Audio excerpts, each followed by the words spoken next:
बुकोपीडिया में आपका स्वागत है और आज हम चर्चा करेंगे how to start a revolution, young people and the future of politics, Lauren Duca. तो ये पुस्तक लिखने वाली महिला का नाम है लॉरेन डूका। इस पुस्तक के बारे में चर्चा करेंगे। वीडियो ज़्यादा लंबा नहीं होगा और ये जो पुस्तक है ये 499 रुपये में आई है। और ये जो पुस्तक है इसको मैं रेकमेंड भी नहीं कर रही हूँ और ये भी नहीं कह रही हूँ कि आप इसे ना लें। तो ना तो इसके फेवर में मेरा रिकमेंडेशन है ना इसके अगेंस्ट है। इसका एक कारण इसलिए है, इसकी वजह ये है कि अगर आप वामपंथ को समझते हैं अच्छी तरह से और आप पहले से ही उससे प्रभावित हैं तो आप इस पुस्तक को बहुत ज़्यादा पसंद करेंगे। तो इसमें आपकी जानकारी में कोई इजाफा होगा नहीं। वामपंथ किस तरह काम करता है और किस तरह युवाओं को अपने पक्ष में लाता है, ये सारा का सारा उसका उदाहरण है ये पुस्तक। और अगर आप वामपंथ के अगेंस्ट हैं तो भी मुझे नहीं लगता कि इसमें आपके सीखने लायक कुछ है। देखिए, वामपंथ के बारे में एक बात कही जाती है कि अगर युवा अवस्था में कोई वामपंथ से प्रभावित नहीं होता तो वो व्यक्ति अच्छा इंसान नहीं है, क्योंकि वामपंथ की बातें बहुत अच्छी होती हैं, शहद जैसी मीठी मीठी। लेकिन उसके बाद आयु बढ़ने पर और समझने के बाद भी अगर कोई व्यक्ति वामपंथ का पक्ष होता है तो वो व्यक्ति खुद ही विषैला व्यक्ति है, क्योंकि धरातल पर जो वामपंथ है वो बहुत ही खतरनाक रूप में आता है। धरातल पर जो उसकी स्थिति है, जो वो लोगों की जीवन पर प्रभाव डालता है, बिल्कुल विषैला प्रभाव उसका होता है। तो बातों में और किताबों में एकदम शहद है और धरातल पर और समाज में, राजनीति में एकदम विष से भरा हुआ है, विषैला है। तो राजीव मिश्रा जी ने एक पुस्तक भी लिखी है, विषैला वामपंथ। वो पुस्तक भी मेरे पास थी, अभी फ़िलहाल मिल नहीं रही है। मैं कभी उसे आपको पढ़कर सुनाऊंगी। तो पहले तो मैं थोड़ा क्षमा मांगना चाहूँगी कि बहुत लंबे समय से मैंने कोई वीडियो नहीं डाला है। उसका कारण ये है कि मैं थोड़ी अस्वस्थ हूँ और काफ़ी लंबे समय से इसलिए मैं कोई वीडियो शूट नहीं कर पाई।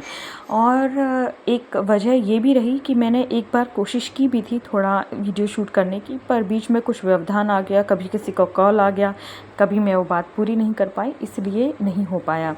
लेकिन ये जो पुस्तक है ये एक समझने योग्य तो ज़रूर है, तो मुझे लगा कि कवर करनी चाहिए।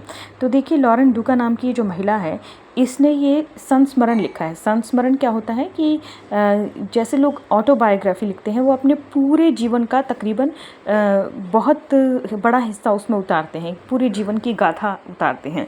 और संस्मरण क्या होता है, कुछ वर्षों की बात कि उस वक्त ऐसा हुआ था। तो ये जो लॉरेन डूका नाम की महिला हैं, इसको देखिए, ये जो वामपंथी महिला हैं एक तरह से, और ये जो लोग होते हैं इनका आपस का कनेक्शन बहुत अच्छा होता है। यानी एक दूसरे को जैसे साइटेशन लूप होता है, जैसे उसकी बात वो कह रहा है, उसकी बात वो कह रहा है, इस तरह से यहाँ तारीफ़ों का सिलसिला चल रहा है कि इन्होंने बहुत ही अच्छा कुछ लिख दिया है, ये फेमिनिस्ट वॉरियर हैं, ये सोशल मीडिया की फेमिनिस्ट वॉरियर हैं, ये अलग अलग जो हैं, इन्हें न्यूयॉर्क टाइम्स इनकी तारीफ़ कर रहा है, इस तरह के पोर्टल्स इनकी तारीफ़ कर रहे हैं। तो ये मैंने लिखा है, आप देखिए कि इस पुस्तक को समझ के मुझे लगा कि लिबरल से ज़्यादा इलिबरल और प्रोग्रेसिव से ज़्यादा रिग्रेसिव कोई नहीं होता। Wokeness brought gender non conformity, इस पुस्तक में जो वोकनेस का जिक्र है वो सुनने में बहुत अच्छा लगता है कि हाँ चलो लोग जागरूक हो रहे हैं, बच्चे जागरूक हो रहे हैं, पॉलिटिक्स के बारे में समझ रहे हैं, समाज के बारे में समझ रहे हैं। लेकिन उससे क्या होता है कि ऐसे बच्चे बन रहे हैं जो अपना जेंडर ही डिसाइड नहीं कर पा रहे हैं, कन्फर्म नहीं है। वामपंथ क्या होता है, हमेशा बड़े बड़े शब्दों का इस्तेमाल करता है और कॉन्स्टेंटली ऑब्सेस्ड रहता है उन बड़े शब्दों से, बार बार उनका इस्तेमाल करता है, और यही इनकी मैनिपुलेशन की टेक्निक है। तो ये संस्मरण किस समय के बारे में है, जब ट्रंप की पहली सरकार आई थी, जब ट्रंप जो अमेरिका के राष्ट्रपति हैं उनकी जब पहली बार वो जीते थे, उसके बारे में इस महिला ने उस समय के बारे में, उस समय की राजनीति के बारे में, समाज के बारे में इस महिला ने क्या क्या लिखा है ये इसमें पता चलता है। अच्छा, ट्रंप रिपब्लिकन पार्टी से हैं जो एक राइटिस्ट पार्टी है।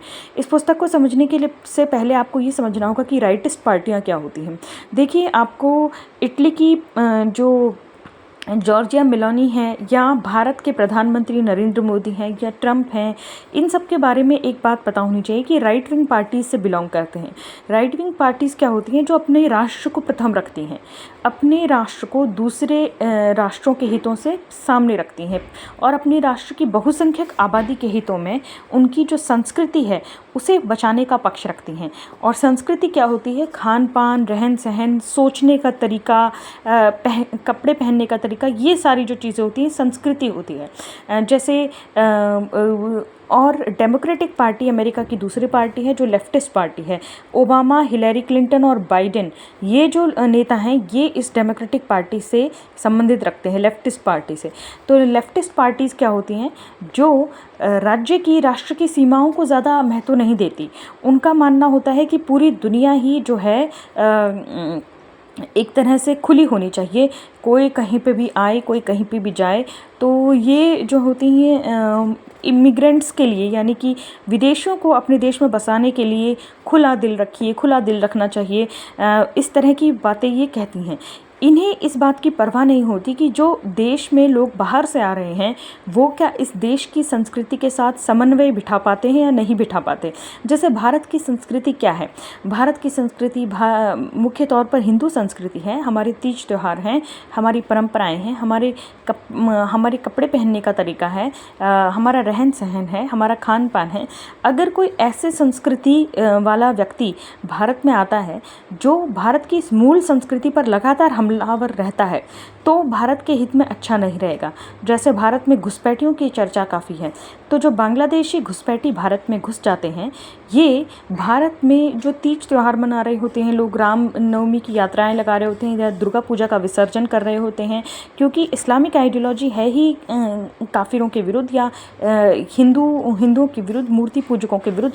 तो ये लगातार हमारी पॉपुलेशन पर हमलावर रहते हैं क्योंकि ये लोग अनअकाउंटेंट रहते हैं, मतलब इनकी संख्या का कुछ हिसाब नहीं रहता, इनका कोई देश के प्रति प्रेम भी नहीं रहता, कोई लगाव भी नहीं रहता और हॉस्टाइल पॉपुलेशन है एक तरह से। तो ये हमारे देश में आकर क्राइम भी बहुत करते हैं और ख़ासतौर पर ये वनरेबल जो ग्रुप्स हैं सोसाइटी के, यानी महिलाएं और बच्चे, उन पर ये घातक सिद्ध होते हैं। ऐसा ही सिलसिला विदेशों में भी है।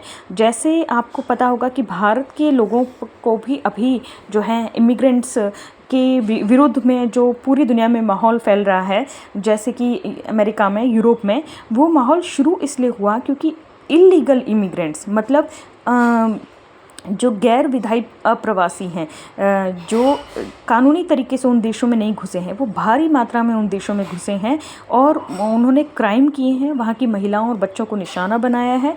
और जो इस्लामिक इलीगल इमिग्रेंट्स हैं उन्होंने तो बहुत ज़्यादा मात्रा में क्राइम बढ़ाया है। तो लेफ्टिस्ट पार्टियां जो हैं यूरोप में, उन्होंने इन इलीगल इमिग्रेंट्स के लिए दरवाजे खुलवाए यूरोप के। और जब भी सऊदी अरेबिया वाले जो देशों में, जो मुस्लिम देश होते हैं, उनमें जब कन्फ्लिक्ट्स हुए, वहाँ से युवा लड़के भर कर जो कश्तियों के सहारे इन यूरोपियन कंट्रीज़ में पहुँचे। और यूरोपियन कंट्रीज़ में पहुँचने के बाद उन लोगों को इन लेफ्टिस्ट पार्टीज़ ने ही होटल्स में ठहराया, उन्हें बेरोज़गारी भत्ता दिया, उन्हें खाने पीने के लिए दिया, कपड़े दिए, उन्हें बहुत तरह की सहायता दी।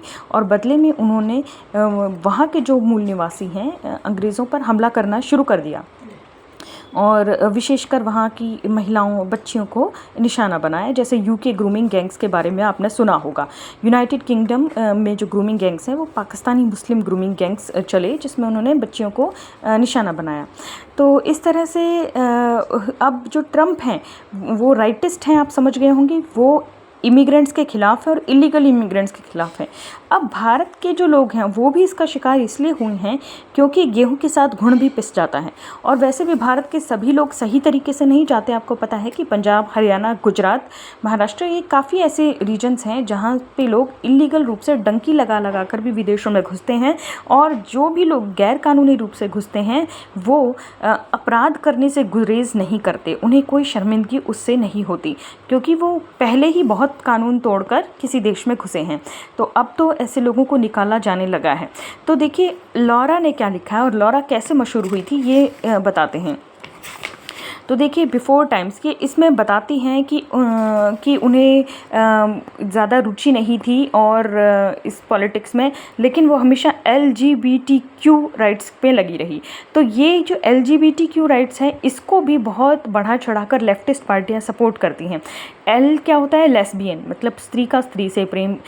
G क्या होता है? गेज, यानी पुरुष का पुरुष से प्रेम। बाई क्या होता है? यानी कि स्त्री हो या पुरुष, उनका दोनों जेंडर से प्रेम। अब क्यूअर क्या होता है? वो जो अपना अभी डिसाइड ही नहीं किए हैं, यानी वो महिला होकर थोड़ा पुरुष की तरह रह रहे हैं, टॉम बॉय की तरह, या पुरुष होकर थोड़ा फेमिनाइन नेचर के हैं। इस तरह के लोग अम्ब्रेला टर्म हैं, जिनका अभी सेक्सुअलिटी उन्होंने डिसाइड नहीं की है। अम्ब्रेला टर्म मतलब एक बहुत बड़े छाते के नीचे क्वेयर लोग आ जाते हैं। टी, ये जो टी है ये इसे सारी दुनिया में बड़ा प्रॉब्लमेटिक माना जा रहा है। टी का मतलब होता है ट्रांसजेंडर। ट्रांस से मतलब है बदलाव। तो जो पैदा हुआ है लड़का, लेकिन वो अपने आप को बदल कर लड़की बना रहा है, और जो लड़की पैदा हुई वो अपने आप को बदल कर लड़का बना रही है। इससे बहुत ज़्यादा प्रॉब्लम्स क्रिएट हो रही हैं, क्योंकि अगर कोई पैदा ही इंटरसेक्स हुआ है, मतलब ऐसा व्यक्ति पैदा हुआ है जो ना तो पूरी तरह से पुरुष है ना पूरी तरह से महिला है, और अगर वो अपने शरीर में थोड़ा बहुत बदलाव करा के उस जेंडर की तरफ ज़्यादा दिखना चाहता है जिससे वो अलाइन करता है, वो समझ में आता है। लेकिन अब ये जो ट्रांसजेंडर, यहाँ पर ये ट्रांसजेंडर है, ये वो लोग हैं जो पूरी तरह से हेल्दी सेक्सुअलिटी के साथ पैदा हुए हैं, पूरी तरह से हेल्दी फीमेल बॉडी में पैदा होने वाली कोई लड़की है, जिसे बचपन से ये लोग जो वामपंथी लोग हैं, ये घुस घुस के स्कूलों में इस तरह की बातें फैला रहे हैं कि इफ़ यू डू नॉट, अगर आपको महिला की तरह महसूस नहीं हो रहा है तो शायद आप पुरुष हैं, आप अंदर से पुरुष हैं। और फिर उस बच्ची को बरगला कर, उसको हार्मोन्स दिलवा कर, उसका दिमाग पूरी तरह से ब्रेन वॉश करके ऐसा कर दिया जाता है कि वो बड़े होते होते अपने हेल्दी ब्रेस्ट्स को चॉप ऑफ करवा लेती है, सर्जिकली रिमूव करवा लेती है। अपना जो वेजाइना है उसमें कुछ चेंजेस करा के उसे एक नकली फेलस जैसा, एक नकली पेनिस जैसा लगवा लेती है।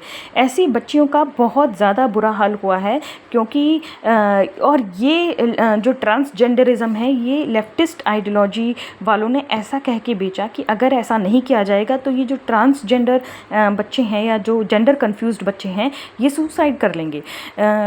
लेकिन ये जो मानसिक बीमारियां होती हैं या डिप्रेशन होती हैं, ये अपने शरीर को बदलवाने से कम नहीं होती और बढ़ती हैं। तो जो ट्रांसजेंडरिज्म है ये बहुत ही ख़तरनाक है। ये जो हार्मोन्स होते हैं, जो मल्टीपल सर्जरीज़ होती हैं, इनका बहुत दुष्प्रभाव पड़ता है और लोगों के जीवन बर्बाद हो गए हैं ऐसा करने से।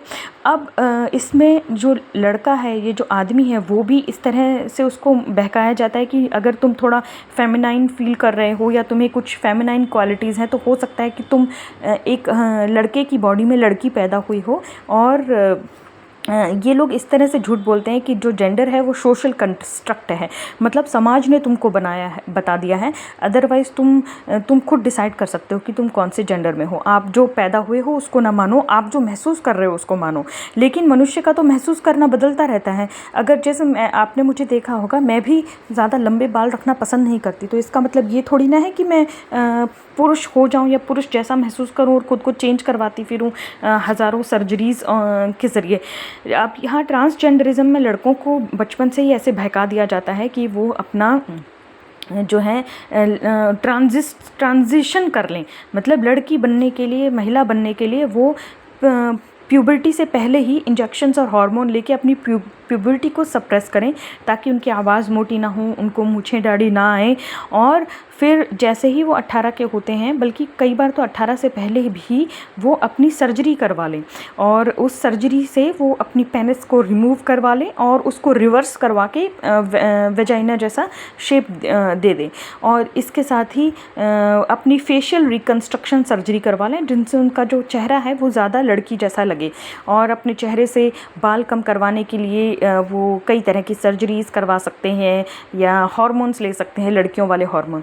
तो इस तरह से जेंडर कन्फ्यूज्ड बच्चे जेंडर कन्फ्यूज्ड कर रहे हैं, स्कूलों में हमला कर रहे हैं ये वामपंथी, और इस तरह से ये ट्रांसजेंडरिज्म क्रिएट कर रहे हैं। अब इससे क्या होता है कि कई पुरुष जो परवर्टेड होते हैं, यानी पीडोफाइल होते हैं, छोटे बच्चों को गलत नज़र से देखने वाले जो आदमी होते हैं, वो जानबूझकर फ्रॉक पहनकर भी ये ड्रामा करने लग जाते हैं कि वो अपने आप को महिला जैसा महसूस कर रहे हैं और वो ज़िद करने लगते हैं कि उन्हें लड़कियों के बाथरूम में जाने की इजाज़त दी जाए। तो बार बार ये भी तमाशा होता है। अब स्पोर्ट्स में भी आपको पता ही होगा कि अल्जीरिया, जो कि एक पूरी तरह से मुस्लिम कंट्री है, वहाँ पे भी एक लड़का जो कि लड़कियों के स्पोर्ट्स में हिस्सा लिया था, क्योंकि उसका वो इंटरसेक्स था, यानी उसका सेक्सुअल ऑर्गन अच्छे से डेवलप नहीं था, और उसने मुक्केबाजी की प्रतियोगिता में ईमानी खलीफ नाम था, जीत लिया था गोल्ड मेडल ओलंपिक्स में। और आपको पता ही है कि वो अल्जीरिया का मुक्केबाज जेंडर टेस्ट कई बार फेल कर चुका था, फिर भी उसको पासपोर्ट के बेसिस पे ही ओलंपिक्स में ये मान लिया गया कि वो महिला है और महिलाओं की मुक्केबाजी प्रतियोगिता में वो जीत गया। भारत के जितने लेफ्टिस्ट हैं वो भी उस व्यक्ति का साथ दे रहे थे जो विजिबली देखने से ही पता चल रहा था कि वो महिला नहीं है, फिर भी वो महिलाओं के स्पोर्ट्स में घुसा और उनको मार के जीता। तो इस तरह से ये ट्रांसजेंडरिज्म वाला तमाशा भी ऐसे भी बढ़ रहा है कि महिलाओं के स्पोर्ट्स में ऐसे लोग घुस रहे हैं जो या तो अपना सेक्स चेंज करवा चुके हैं, या कुछ हार्मोन्स लेने की शुरुआत कर चुके हैं, या जो इंटरसेक्स हैं जिनका ऑर्गन ठीक से डेवलप नहीं हुआ है, लेकिन वो पुरुष ही हैं, महिला तो किसी तरह से नहीं है, जिनमें XY क्रोमोसोम है, यानी पुरुषों वाले क्रोमोसोम हैं, या XXY हैं, किसी भी तरह से Y वाला जो क्रोमोसोम होता है जो केवल आदमी में होता है, वो क्रोमोसोम लिए हुए हैं वो हैं, और पुरुष की तरफ ज़्यादा झुकाव है उनका, और वो महिलाओं के मुकाबले में जो है महिलाओं को हरा रहे हैं। तो ये जो लेफ्टिज़म का आपने समझ लिया कि ये तो इस चीज़ के लिए बावड़े रहते हैं कि ये चीज़ हमें करनी है। अब लेस्बियन, गेज और बाइसेक्सुअल्स जो होते हैं ये नॉर्मल लोग हैं, ये हज़ारों लाखों में कोई एक होता है। ऐसा नहीं होता कि हर दूसरी महिला लेस्बियन है, हर दूसरा आदमी गे है और सब बाइसेक्सुअल हैं। मुख्य तौर पर हीट्रोसेक्सुअल नेचर इंसान का ज़्यादा होता है, यानी जो पुरुष हैं वो महिला की तरफ आकर्षित है, जो महिलाएं हैं वो पुरुषों की तरफ आकर्षित हैं। लेकिन जो ये लेफ्टिस्ट होते हैं ये इस आइडियोलॉजी को इतना ज़्यादा टीवी के माध्यम से, मीडिया के माध्यम से, स्कूलों तक पहुँच के, कॉलेजेस में पहुँच कर बहुत ज़्यादा बढ़ाते हैं। तो ये जो महिला है लॉरेन डुका, ये बहुत विरोधी रही इसकी, ट्रंप की, क्योंकि उसे लगता था कि ट्रंप जो है LGBTQ के राइट्स को ज़्यादा पसंद नहीं करते। तब जो इसके पिता ने इसको बोला कि ऐसा कुछ नहीं है कि ट्रंप जीत जाएगा तो कंट्री 1950s में चली जाएगी, आप इतना कुछ मत सोचो। हिलरी क्लिंटन के पक्ष में थी ये, पहले जब राष्ट्रपति के चुनाव हुए थे, जब फर्स्ट टर्म था ट्रंप का, तो हिलरी क्लिंटन को जीत जाएगी ये सोच के इसने कोई आर्टिकल तैयार किया हुआ था, लेकिन हिलरी क्लिंटन हार गई और जीत गए ट्रंप। इससे इसको इतना दुख हुआ इस महिला को कि इसके पिता ने कहा कि ऐसा कुछ नहीं है, तुम इतना क्यों समझती हो। ये बार बार अपने माता पिता की पॉलिटिकल थिंकिंग को इन्फ्लुएंस करना चाहती थी, मतलब उन्हें प्रभावित करना चाहती थी कि नहीं आप मेरी तरह सोचो, जो ट्रंप है वो सही इंसान नहीं है, और जो जैसा मैं सोच रही हूँ वैसा ही सही है। लेकिन बार बार उसकी बहसबाजी से उसके माता पिता तंग आ जाते थे और कहते थे कि बस इस पॉलिटिक्स के बारे में बहस मत करो। लेकिन ये कहने लगी कि मैं तो पूरी तरह से पॉलिटिकल अवेकन हो गई हूँ, जागरूक हो गई हूँ, और वोक हूँ, और मैं इनजस्टिस, अन्याय के खिलाफ ज़रूर लड़ती रहूँगी, और ये जो ट्रंप है ये रेसिस्ट है, और ये जो पॉपुलर कल्चर का हिस्सा नहीं है। तो ऐसा इनका सोचना था। अब पॉलिटिकल अवेकनिंग का मतलब है कि ये कह रही है कि मैं राजनीतिक रूप से जागरूक हो गई ट्रंप के हारते ही, और इन्होंने एक आर्टिकल लिखा जिसमें इन्होंने ये टीन वोग नाम की मैगज़ीन में काम करती थी ये महिला, और टीन वोग नाम की मैगज़ीन में इन्होंने एक आर्टिकल लिखा जिसमें इन्होंने ये लिखा कि जो ट्रंप है वो पूरे समाज को जो है गैस लाइट कर रहे हैं, मतलब वो बार बार अपनी बातों को बदलते हैं और ये हमें ये सोचने पर मजबूर कर देते हैं कि क्या हम सही सोच रहे हैं नहीं। अब गैस लाइटिंग होती क्या है, देखिए गैस लाइटिंग देखिए आ गया ना, Donald Trump is gas lighting America. तो अब यहाँ पर ये कहना चाह रही हैं कि हफिंगटन, इन्होंने टीन वोग में एक आर्टिकल लिखा और उसमें उन्होंने कहा कि जो ये ट्रंप जो हैं हमें बार बार गैस लाइट कर रहे हैं, मतलब हमें अपनी ही साइकोलॉजी पर शक करने के लिए विवश कर रहे हैं। Gaslighting is a psychological abuse tactic in which victims are made to doubt their own sanity. Gaslighting है एक साइकोलॉजिकल अब्यूज़ टेक्निक है जिसमें जो पीड़ित होता है उसको ऐसा शक हो जाता है कि क्या वो सही सोच रहा है, क्या वो पागल तो नहीं हो गया है। और ट्रंप ने अपने इलेक्ट्रोड्स के साथ ऐसा ही किया है। वो लगातार झूठ बोलते रहे, डिसइंफॉर्मेशन फैलाते रहे, उनके तरीके ऐसे ही रहे और हम उनके तरीक़ों को समझ नहीं पाए और बार बार वो झूठ बोलते रहे, lying over and over again. और बार बार झूठ बोलने के बाद वो इस बारे में झूठ बोलते रहे कि उन्होंने पहली बार झूठ बोला था। तो इस तरह से वो गोल पोस्ट शिफ्ट करते रहे और जो भी लोग उनका विरोधी थे वो उनके इस धोखे के मकड़ जाल में फंस गए।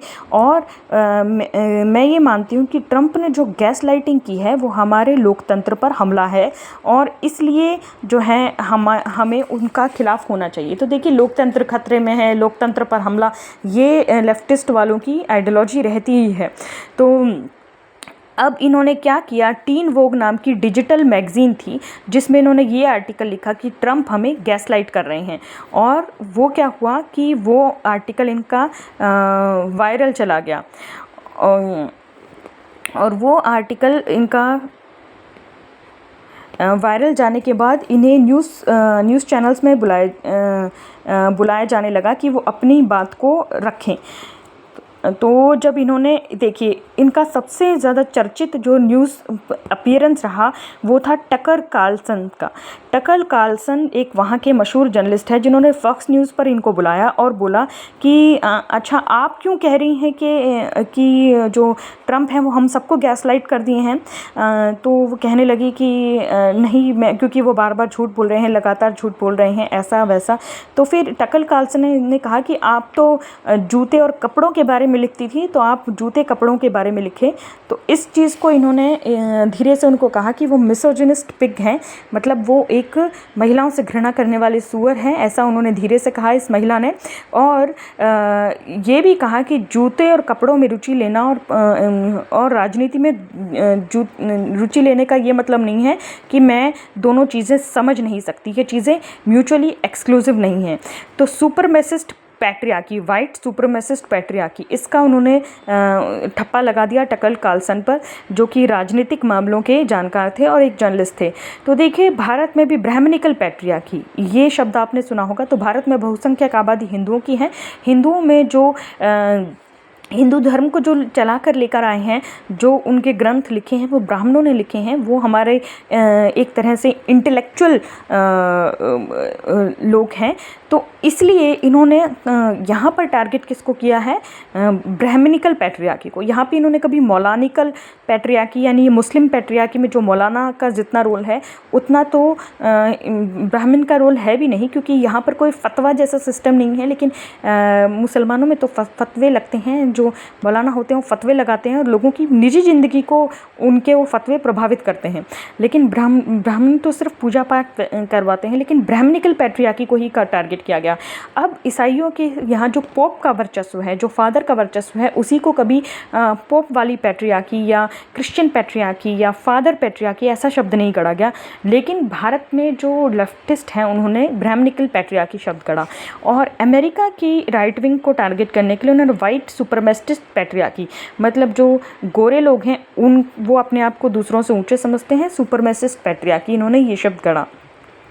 तो अभी इन्होंने ये कहा कि इन्होंने वही वुमेन कार्ड खेला कि मैं तो युवा महिला हूँ और मेरे विचारों को डिसमिस किया जा रहा है। तो इनको काफ़ी झटका लगा था।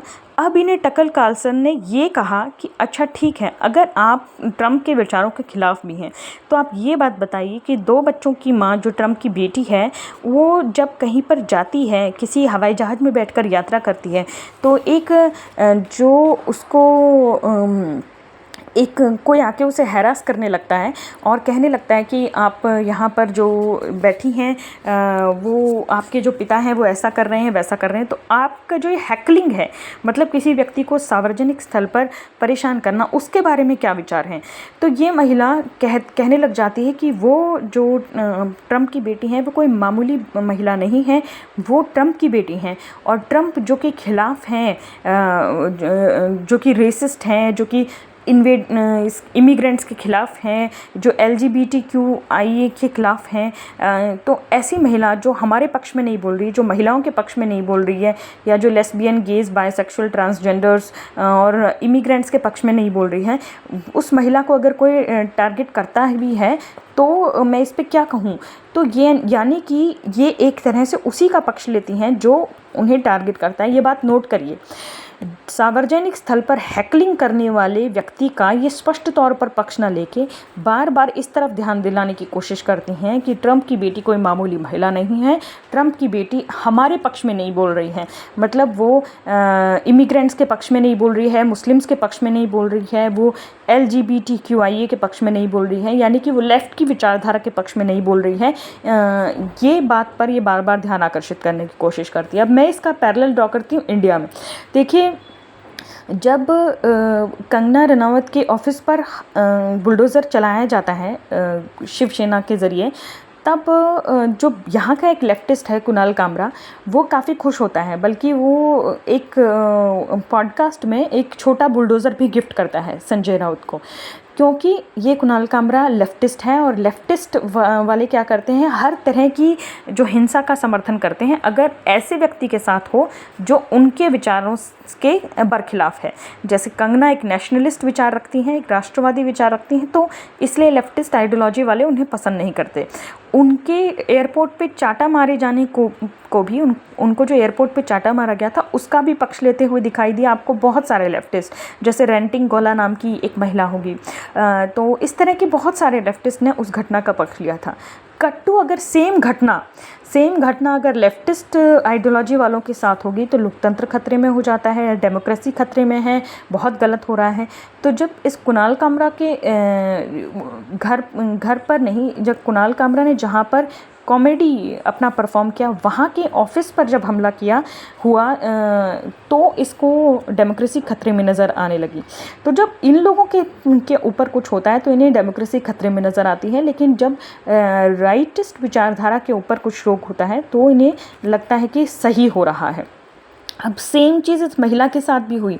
लॉरेन डुका नाम की एक महिला को, जो कि हमेशा लोकतंत्र के पक्ष में बोलती, LGBTQI के पक्ष में बोल रही हैं, फेमिनिज़म के पक्ष में बोल रही हैं, सोशल जस्टिस की बात कर रही हैं, पूरी तरह से लेफ्टिस्ट आइडियोलॉजी के पक्ष की बात कर रहे हैं। और राष्ट्र के लिए ट्रंप क्या सोचते हैं, या राष्ट्रवादी पार्टियां क्या सोचती हैं, या राष्ट्र के लोग क्या सोचते हैं, इमिग्रेंट्स के लोग अगेंस्ट हैं, उससे इनका कोई मतलब नहीं। जब इन्हें एक आदमी ने थोड़ा सा ऊंची आवाज़ में बोल के किसी सभा में टारगेट किया था, तब ये कहने लगी थी कि देश में ऐसे इंटॉलरेंस बढ़ गई है, अराजकता बढ़ गई है और लोग ऐसे लोगों को हैकल कर रहे हैं।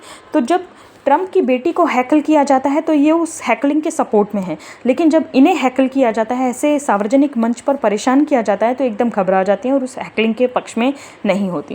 प्रैक्टिकल सिटीजनशिप, ये इनका कहना है कि हम लोग सिर्फ वोट दे देते हैं, ये कोई सिटीजनशिप नहीं है। हमारी जो सिटीजनशिप है वो ऐसी होनी चाहिए कि हम देखिए, राष्ट्रवाद पर हमेशा चोट करते हैं ये लोग जो लेफ्टिस्ट होते हैं। तो ये कहते हैं कि जो हम राष्ट्रगान, या अमेरिका की बात करें, वहाँ पर जो राष्ट्रगान गाते हैं या अमेरिका की इंडिपेंडेंस बनाते हैं, वो सारा परफॉर्मेंस है। वो एक तरह से डेमोक्रेसी एज अ परफेक्ट, हम एक परफेक्ट चीज़ देखते हैं डेमोक्रेसी को, हम उसे एक परफॉर्मिंग डेमोक्रेसी देखते हैं। मतलब एक प्रैक्टिकल सिटीज़न नहीं बना रहे हैं, हमारा हर चीज़ में से नहीं है, हर चीज़ में से होना चाहिए। और हम जो है चीप ब्रांड ऑफ पैट्रियोटिज्म, मतलब राष्ट्रवाद का सस्ता करके दिखाते हैं जब हम उसे परफॉर्म करते हैं। तो इस तरह के लोग राष्ट्रवाद पर चोट करते रहते हैं। आपने देखा होगा टॉक्सिक नेशनलिज्म, इस तरह की बातें भारत में भी उठाई गई थी। तो अब ये बात करते हैं कि अब ये बात करती है कि 1931 में जो गॉड ब्लेस अमेरिका, मतलब हर तरह से अमेरिका का जो पैट्रियोटिज़म है उस पर ये चोट करती हैं कि ये जो पैट्रियोटिज़म है, मिथ ऑफ अमेरिकन पैट्रियोटिज़म, मिथ का मतलब होता है झूठ, छलावा। तो अमेरिकन पैट्रियोटिज़म जो है, नेशनल जो प्राइड है, जो राष्ट्र पर गर्व करना है, वो एक तरह से छलावा है, वो एक तरह से परफॉर्मेटरी है। मतलब हमने उसे जोड़ दिया है थैंक्स गिविंग से और त्योहारों से जोड़ दिया है। तो जैसे कि भारत में राष्ट्रवाद पर बार बार चोट की जाती है, तो वहाँ के राष्ट्रवाद पर ये चोट करते हुए हुए कह रही हैं कि हम लोगों को पार्टिसिपेटरी डेमोक्रेटरी होनी चाहिए, हम लोगों को उस पर गर्व करना चाहिए। तो ये अपने देश की कुछ गलतियों को गिनाते हुए कहती हैं कि अमेरिका ने हिरोशिमा पर बम फोड़ा और इस तरह से हमको कोई अधिकार नहीं है राष्ट्र पर गौरवान्वित महसूस करने का। तो ये कुछ गलतियों को गिनाकर ये चाहती हैं कि अमेरिका के लोग अपने देश पर गौरव करना ही भूल जाएं। तो ये जो है इनकी विचारधारा आप समझ गए। राइट्स एंड रिस्पॉन्सिबिलिटीज़, तो अब ये बताती हैं कि हमारे अधिकार क्या हैं। तो कहती है कि सिविक एजुकेशन नहीं है, मतलब हमें सिविक्स पढ़ाई जाती है स्कूलों में कि कैसे काम करती है राष्ट्र विधायिका, न्यायपालिका, कार्यपालिका, जैसे भारत में पढ़ा जाता है वैसे वहाँ भी पढ़ाया जाता है स्कूलों में, लेकिन ये काफ़ी नहीं है। हमारे छात्रों को तो राष्ट्र के हर चीज़ में हिस्सा लेना है, उन्हें पॉलिटिक्स के बारे में ज़्यादा से ज़्यादा जानना चाहिए और डेमोक्रेटिक सिटीजनशिप होनी चाहिए, मतलब लोकतंत्र में हर किसी को हिस्सा लेना आना चाहिए। तो इस तरह से ये स्टूडेंट्स के बीच में पहुँचकर ये चाहती हैं कि हर स्टूडेंट को इन बातों के बारे में मानना चाहिए। देखिए फिर से आ गया LGBTQ राइट्स। तो मैंने जैसे आपको बोला कि ये जो लेफ़्ट है अपनी विचार को लेकर जो है स्कूलों तक पहुंचना चाहता है, कॉलेजेस तक पहुंचना चाहता है। तो ये पहले तो राष्ट्रवाद पर इन्होंने चोट की, फिर इन्होंने कहा कि हमारा जो राष्ट्रवाद है वो दिखावा है, फिर इन्होंने अमेरिका की गलतियां दिखाई और फिर उन्होंने कहा कि हमें डेमोक्रेटिक पार्टिसिपेटरी सिटीज़न बनना है, मतलब लोकतंत्र में हिस्सा लेने वाले जागरूक नागरिक बन रहा है। और फिर घूम फिर के LGBTQ राइट्स इस पर आ गए ये। तो जनरेशन सिटीज़न, तो हमें ऐसे नागरिक बनाना है जो कि हमेशा लोकतंत्र में हिस्सा लेने के लिए तैयार रहें। इसके लिए कहती हैं कि डेमोक्रेसी कोचेस अपॉइंट करने चाहिए स्कूल में। तो डेमोक्रेसी कोच का मतलब वो है जो बच्चों तक ये बात पहुंचाएं कि कौन सी चीज़ से समाज में बदलाव आ सकता है। तो वही है सोशल जस्टिस, फेमिनिज़म और इन सब के नाम पर जो है बच्चों तक पहुंच बनाना डेमोक्रेसी कोच के ज़रिए। तो ये जो है ये भारत में भी होता है। तो देखिए ये बातें सुनने में बहुत अच्छी लगती हैं, लेकिन ये धरातल पर कितना गलत असर डालती हैं इस बात को आप समझने की कोशिश कीजिए। तो मैंने बताया अभी कि कैसे ट्रांसजेंडरिज्म वाली आइडियोलॉजी ने बच्चों का पूरी तरह से जेंडर कन्फ्यूज्ड बच्चे कर दिए और अजीब तरह की सर्जरीज़ को समाज में बढ़ावा दिया जिनकी कोई ज़रूरत नहीं थी। एक हेल्दी फीमेल बॉडी अपना ख़राब करके जो ब्रेस्ट निकाल के और वजाइना की जगह फेनिस लगा के पूरी तरह से खुद को चेंज करने की नाकाम कोशिश करने के बावजूद एक ना तो वो महिला लगता है ना पुरुष लगता है, इस तरह का इंसान बनाना, और पुरुषों को भी इस तरह का अजीब इंसान बनाना जो ना महिला लगे ना पुरुष लगे, ऐसी बेफिजूल सर्जरीज़ को प्रमोट करना, बेफिजूल बातों को प्रमोट करना। जैसे अगर कोई पुरुष होते हुए जिसमें कोई फेमिनाइन एनर्जी है, फेमिनाइन क्वालिटीज़ हैं, उसको कोई मना नहीं करता है कि ज़रा सा अगर वो फेमिनाइन होना चाहे तो कोई उसको इतना रोकता नहीं है, कोई उसको इतना टोकता नहीं है। लेकिन उस इंसान को कह देना कि अगर तुम ज़रा से तुम में करुणा है, दया है, प्रेम है, कोई भी जो महिलाओं की भावनाएं होती हैं वैसा अगर तुम में है तो तुम अपने आप को पूरी तरह से बदल ही दो, शारीरिक रूप से बदल दो। ये तो बिल्कुल ये बकवास बच्चों तक पहुंचाते हैं। और फेमिनिज़म के नाम पर भी ये परिवार तोड़ने का ही काम करते हैं। देखिए फेमिनिज़म से कौन महिला प्रभावित नहीं होगी? किसी भी महिला से आप पूछो तो उसको लगेगा हाँ अच्छा ही तो है, पुरुष और महिलाओं के अधिकार बराबर होने चाहिए, अधिकार भी बराबर होने चाहिए, जिम्मेदारियाँ भी बराबर होनी चाहिए, ये तो अच्छी बात है, मोटे तौर पर देखा जाए तो अच्छी बात है, ऐसा लगता है। लेकिन फेमिनिज़म के नाम पर ये हमेशा परिवार की संस्था पर हमला करते हैं। फेमिनिज़म के नाम पर ये ऐसी महिलाओं को समाज में लाना चाहते हैं जो कि माँ ही ना बने, जो कि विवाह ही ना करें, जो कि अकेले रहें और पूरे समाज के लफंगों के लिए उपलब्ध रहें। इस तरह की बिल्कुल अकेले रहने को कुछ ज़्यादा ही प्रमोट करना। और जैसे मैंने एक स्टडी पढ़ी जिसमें कहा गया कि अच्छा कि दुनिया में सबसे ज़्यादा हैप्पी ग्रुप, जो सबसे ज़्यादा खुश ह्यूमन सब ग्रुप है, जो इंसानों का सबसे ज़्यादा खुश लोग हैं, वो तो अविवाहित और सिंगल चाइल्ड और अनमैरिड चाइल्ड फ्री वुमेन हैं, मतलब जिन्होंने शादी नहीं की और जिनके बच्चे नहीं, वो सबसे खुश हैं। अब मैंने कल ही एक स्टडी पढ़ी जिसमें कहा गया कि अच्छा जो आदमी सबसे ज़्यादा खुश हैं जिनके कि बच्चे नहीं हैं और वो शादीशुदा नहीं, अच्छा मतलब अकेले अकेले सब खुश हैं।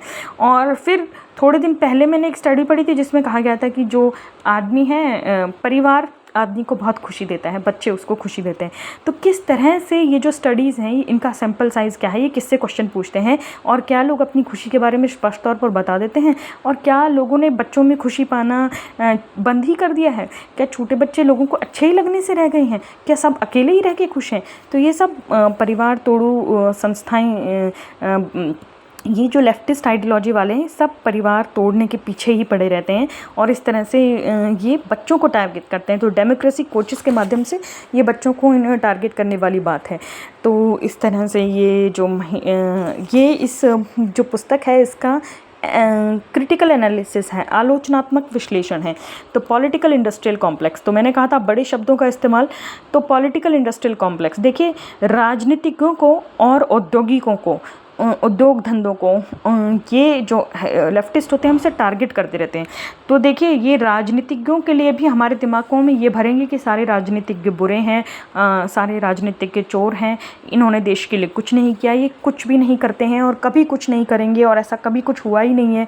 अच्छा, और ये उद्योग धंधों के लिए भी ऐसा ही करेंगे। तो जैसे भारत में आपको देखा होगा अडानी अंबानी, ये जो दो इंडियन इंडस्ट्रियलिस्ट्स हैं, इन पर कैसे ये लेफ्टिस्ट टारगेट करते हैं, कितनी बुरी तरह से टारगेट करते हैं। जैसे कुणाल कामरा की एक कॉमेडी मुझे याद आती है जिसमें वो कहता था कि मैं सीधा अंबानी को वोट क्यों नहीं दे सकता। तो उसके कहने का मतलब कि अंबानी के कहने पे ही जैसे सरकार चल रही है।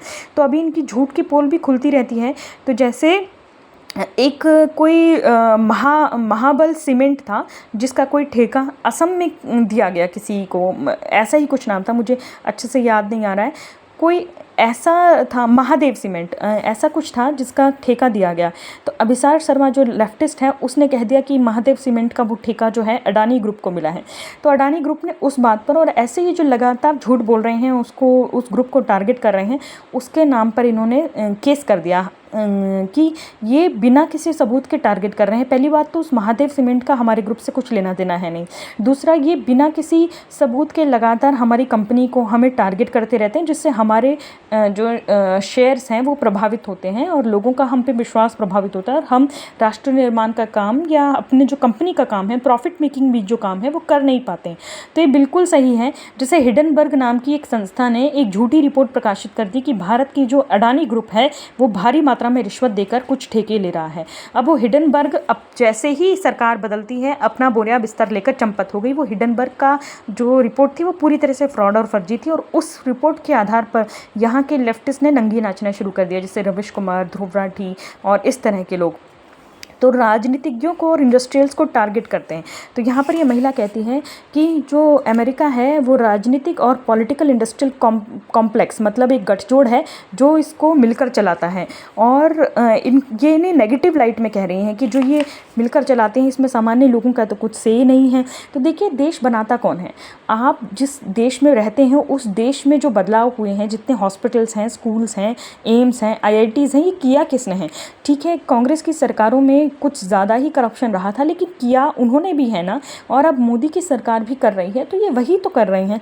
तो पूरी तरह से आप राजनीतिज्ञों को और उद्योगपतियों को अगर टारगेट करते हैं तो आप ये समझिए कि आप देश को ही टारगेट कर रहे हैं, क्योंकि आप और मैं सिर्फ काम करते हैं, सिर्फ नौकरियां करते हैं, या अगर आप धंधा करते हैं, छोटा मोटा बिजनेस करते हैं, तो वही कर रहे हैं। जो मुख्य तौर पर समाज और देश में बदलाव आता है, जो हमारा देश और समाज आगे बढ़ता है, वो इन राजनीतिज्ञों और उद्योगपतियों की वजह से ही है। अब इंटरनेट इतना सस्ता हो गया तभी तो आप ये वीडियो देख पा रहे हैं और मैं इसे अपने चैनल पर डालती हूँ। तो आप ये समझिए इंटरनेट किसकी वजह से सस्ता हुआ? ये इंटरनेट सरकार की नीतियों की वजह से सस्ता हुआ और अंबानी ग्रुप की वजह से सस्ता हुआ। जी हाँ, भारत में टेलीकॉम रेवोल्यूशन तो जियो ग्रुप लेकर आया है, ये बात में सच्चाई है, लेकिन ये लोग जो जियो ग्रुप की वजह से ही स्टैंड अप कॉमेडियन बनकर बैठे हैं, ये भारत में वैसे ही इन्हीं को टारगेट करते रहते हैं, मोदी सरकार को और अंबानी अडानी को। और यहाँ पर भी ये महिला जो है ट्रंप की को और ट्रंप के जो उद्योगपति मित्र हैं उन सबको टारगेट कर रही है। तो पॉलिटिकल करेक्टनेस, तो ये कहती है कि हम लोग जो है पॉलिटिकली करेक्ट रहने की बड़ा कोशिश करते हैं, जबकि हमें जो है पॉलिटिकल इंडस्ट्रियल कॉम्प्लेक्स को टारगेट करना चाहिए। तो यहाँ पर ये कहती है कि आम लोगों का तो कोई से है नहीं, बड़े बड़े उद्योगपति और इस तरह के लोग ही इस तरह के लोग भी हैं, टारगेट करते रहते हैं। अब यहाँ बात कर रही है वॉर्टेक्स ऑफ करप्शन। तो करप्शन का इल्ज़ाम इन्होंने उन्हीं पर लगाया है जो कि जिनके पास धन दौलत है, जो कि राजनीतिज्ञ हैं, जो कि पॉलिटिकल इंडस्ट्रियल कॉम्प्लेक्स, यही शब्द बार बार इस्तेमाल किया है कि इन्हीं पर इन्होंने करप्शन का इल्ज़ाम लगाए हैं। तो ये तो सच है कि बड़े लेवल का करप्शन छोटे लेवल का आदमी कर ही नहीं सकता। तो करप्शन अगर होता है बड़े लेवल पर होता है तो वो बड़े लेवल के ही लोग कर पाते हैं, छोटे लेवल के लोग नहीं कर पाते। लेकिन ये भी सच है कि यही लोग जो हैं देश को बनाते हैं। तो जैसे मैं अभी कुछ ही दिन पहले पढ़ रही थी कि भारत में जो पिछले 10 वर्षों से 11 वर्षों से मोदी की सरकार है उसमें एयरपोर्ट्स की संख्या दुगनी हो गई है। तो जो भी कुछ भारत में बढ़ता है या किसी भी देश में बढ़ता है, करते तो राजनीतिज्ञ और उद्योगपति ही हैं। आपके और मेरे बस की तो बात नहीं है कि हम उद्योग धंधे लगा लें या एयरपोर्ट बना लें। तो इस तरह से पॉलिटिकल एलियनेशन का मतलब होता है कि बिल्कुल अनभिज्ञ हो जाना। तो कहते हैं कि जो स्टूडेंट्स हैं इनको तो कुछ है ही नहीं, ये पॉलिटिक्स से बिल्कुल अनजान रहते हैं। ऐसा नहीं होना चाहिए जो पहले इन्होंने बताया था कि पॉलिटिकल एलियनेशन नहीं होना चाहिए। हमें पावरलेसनेस आती है, एक सेंस ऑफ पावरलेसनेस आती है, और यंग लोगों में वो सेंस ऑफ पावरलेसनेस नहीं होनी चाहिए। हमें ज़्यादा से ज़्यादा बढ़कर हिस्सा लेना चाहिए। अब देखिए ब्लैक लाइव्स मैटर मूवमेंट, तो ये बात आपको पता होगी कि एक पुलिस ज्यादती से एक काला व्यक्ति वहाँ पर मारा गया था अमेरिका में, और उसके बाद से ब्लैक लाइव्स मैटर। तो लेफ्ट का इकोसिस्टम ऐसा काम करता है कि पूरी दुनिया में जो ये हैव्स और हैव्स नॉट हैं, या ये जो ऑप्रेसर और ऑप्रेस्ड वाली थ्योरी है, ऐसे फैलाता है कि पूरी दुनिया में इन्होंने ब्लैक लाइव्स मैटर का झंडा उठा दिया। जैसे पूरी दुनिया में जो है काले लोगों पर बहुत बुरा अत्याचार हो रहा हो, जबकि इस्लामिक आतंकवाद के ज़रिए तो ज़्यादा लोग मारे जा रहे हैं, लेकिन इन्होंने इस्लामिक आतंकवाद पर कभी नाम नहीं चलाया। अभी जैसे आपने देखा होगा कि ऑल आइज़ ऑन राफा नाम का भी एक same pattern, same tool kit जो है पूरी दुनिया में फैला, क्योंकि राफा जो शहर है उस पर इज़राइल का हमला हो गया था। लेकिन अक्टूबर 7 में जो इज़राइल पर हमास के आतंकवादियों ने किया, जो वहाँ की महिलाओं और बच्चों पर हमला किया, उन्हें बंधक बनाया, दुष्कर्म किया और फिर उनकी नग्न परेडें निकाली, उस पर इनका कोई राय नहीं रहता। ये जो वोक और लेफ्टिस्ट लोग हैं, इन्होंने डिसाइड कर रखा होता है कि कौन ऑप्रेस्ड है और कौन ऑप्रेसर है, और ये कभी भी उससे हटते नहीं हैं। तो काले लोगों के विरुद्ध चाहे कितने मुकदमे दर्ज हों, चाहे काले और ब्राउन लोग कितने ही अपराधों में अपराधी हों, लेकिन इन्होंने हमेशा ये दिखाना है कि वाइट मैन गिल्ट्स पैदा करनी है। मतलब गोरे लोगों के मन में एक आत्मग्लानि उत्पन्न करनी है कि वो सारे के सारे ऑप्रेसर हैं और काले लोगों पर अत्याचार करते हैं। और इसी तरह से जो मुस्लिम कम्युनिटी हैं वो हमेशा ही ऑप्रेस्ड रहेंगी इनकी नज़र में। जो लेफ्टिस्ट हैं वो कभी भी ऑप्रेसर नहीं होते। जैसे भारत के पड़ोस में जो देश है बांग्लादेश, उसमें बांग्लादेशी हिंदुओं का लगभग सफाया हो चुका है। 5 करोड़ हिंदू खत्म किए जा चुके हैं। ये दुनिया का सबसे बड़ा जेनोसाइड है। जी हाँ, जब बांग्लादेश बना था, जब 33% आबादी बांग्लादेश की हिंदू थी और अब 8% रह गई है। ये परसेंट आपको सुनने में छोटा लग रहा होगा, ये आबादी के लिहाज से करोड़ों लोग हैं। एक अंदाजे के मुताबिक 5 करोड़ लोग हैं तकरीबन। तो उन लोगों को मार दिया गया, ख़त्म कर दिया गया, या उन्हें धर्म परिवर्तन करवा दिया गया। तो इस तरह से एथनिक क्लिनजिंग, मतलब एक तरह के विचार के लोगों का पूरी तरह से सफाया कर दिया गया, उस पर कभी इन लोगों का मुंह नहीं खुलता। तो अभी आपने देखा कि ब्लैक लाइव्स मैटर की इन्होंने बात की कि कैसे लोगों को जागरूक होना चाहिए। अब ये देखिए, लड़कों को टारगेट करना, छोटी उम्र के 18, 19, 20 साल के लड़कों को टारगेट करना और उन्हें भी इसी चीज़ में लेकर आना, लेफ्टिस्ट आइडियोलॉजी से अलाइन करवाने की कोशिश करना। तो देखिए, अब इन्होंने अपने विरोध के आइटम्स चुन रखे होते हैं। जैसे ये जेके रोलिंग के खिलाफ ज़रूर रहती हैं। क्यों? क्योंकि जेके रोलिंग बिल्कुल लेस्बियंस के पक्ष में, बाय के पक्ष में है, बाइसेक्सुअल्स के पक्ष में है, और गेज के पक्ष में है, फेमिनिज्म के पक्ष में है, लेकिन वो किसी भी तरह से ट्रांसजेंडरिज्म के पक्ष में नहीं है। वो किसी बायोलॉजिकल जो मेल हैं वो खुद को फीमेल प्रिटेंड करें और अपने आप को चेंज करें और लड़कियों के बाथरूम में और उनके स्पोर्ट्स में घुसने की कोशिश करें, इसके पक्ष में बिल्कुल नहीं है। इसलिए जेके रोलिंग उनके टारगेट में रहती हैं। तो लेफ्टिस्ट के टारगेट में पूरी ऑल ओवर द वर्ल्ड जो जेके रोलिंग रहती हैं।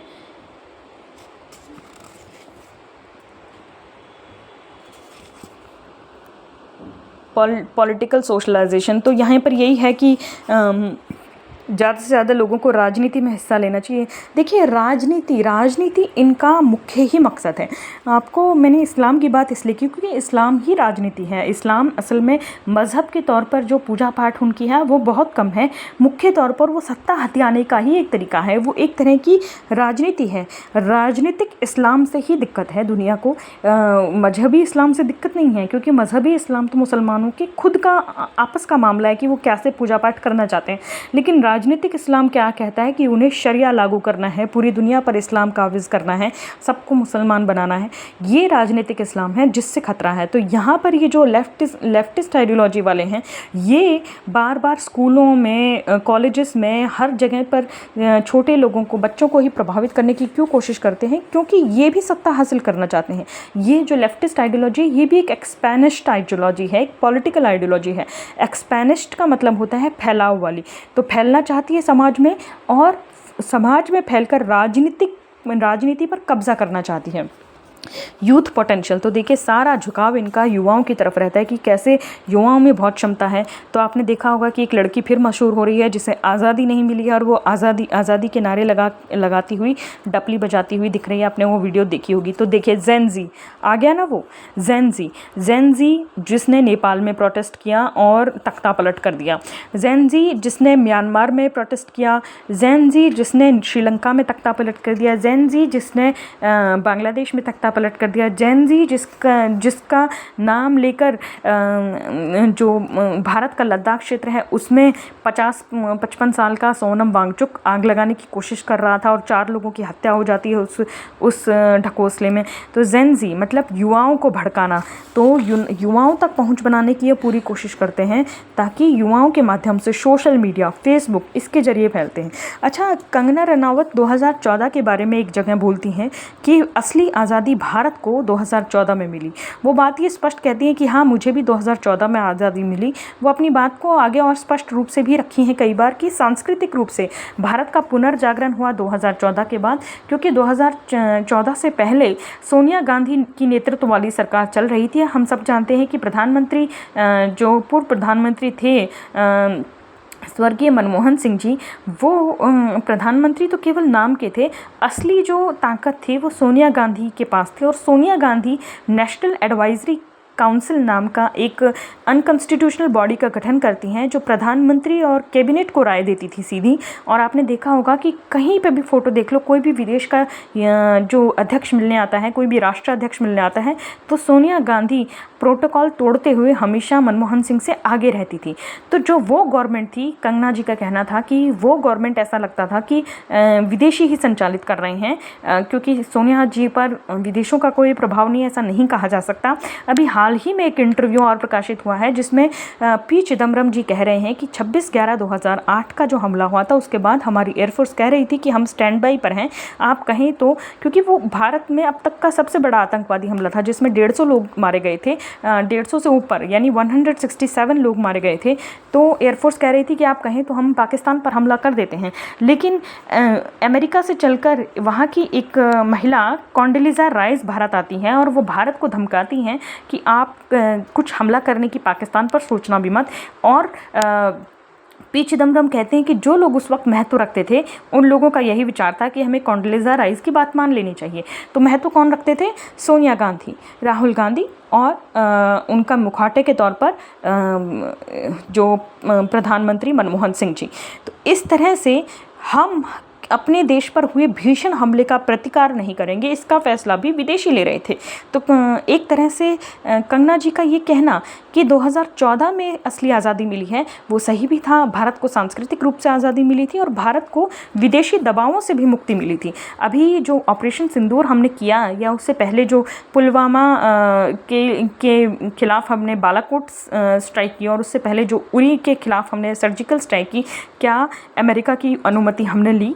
अब हम सब जानते हैं कि अमेरिका को हम उतना ही तरजीह दे रहे हैं जितना कि हमारा देश का हित हो। ऐसा नहीं है अमेरिका हमें धमका कर किसी ट्रेड डील पर भी साइन नहीं करवा पा रहा है। लेकिन पहले क्या था कि भारत पूरी तरह से विदेशी शक्तियों के प्रभाव में रहता था।